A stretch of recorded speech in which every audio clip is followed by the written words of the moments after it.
Comment ça peut se dénouer? Peut-être qu'on va voir ça avec Patrick Bénézy, qui est vice-président de la FNSEA et qui est avec nous sur Sud Radio. Sud Radio vous explique. Bonjour Patrick Bénézy.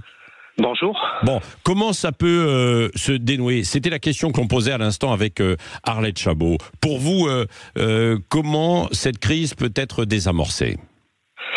Cette crise, tout simplement, peut être désamorcée s'il y a des réponses, à partir du moment où il y a des réponses aux 120 mesures que nous avons posées, ouais, à toutes les demandes, que ce soit au niveau des prix, que ce soit au niveau de la concurrence déloyale, avec les imports qui arrivent avec des normes très différentes, ou que ce soit vis-à-vis des mesures que l'on nous a promis, notamment vis-à-vis de l'élevage, et puis certaines normes qui, effectivement, sont très problématiques. On pense à la prairie, aux mécaniques également de détection des sécheresses.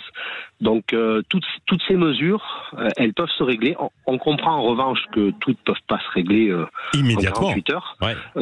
Par contre, ce qu'on souhaite, c'est un cadre de travail qui fasse que dans 2 jours, il y a ça, dans une semaine, il y a ça, et à partir de ce moment-là, cranter au fur et à mesure, effectivement, les points les uns après les autres.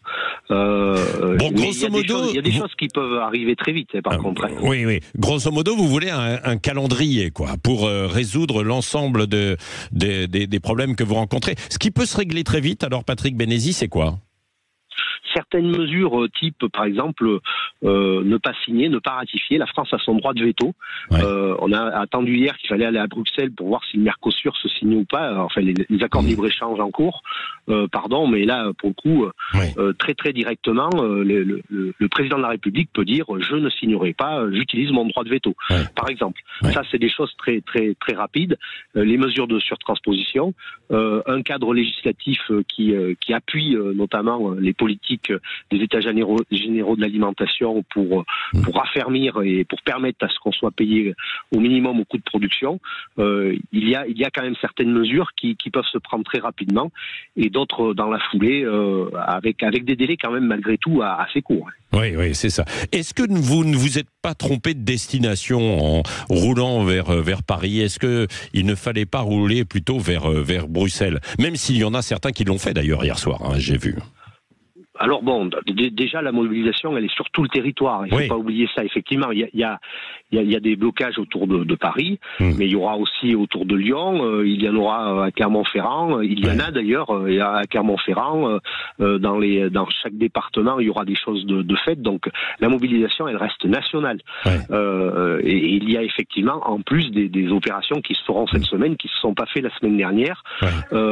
Effectivement, le sujet européen, vous savez, il y a quand même énormément de choses qui ont été validées par la France dans le cadre européen. Tout ne vient pas de Bruxelles et la voix de la France compte aussi à Bruxelles pour régler certains problèmes. Bon, écoutez, on va voir ça. Merci Patrick Bénézy, vice-président de la FNSEA, d'avoir été avec nous en direct sur Sud Radio. Il est 7h50, dans un instant, un peu de légèreté. On va prendre le bateau, vous allez voir, avec Guy Carlier.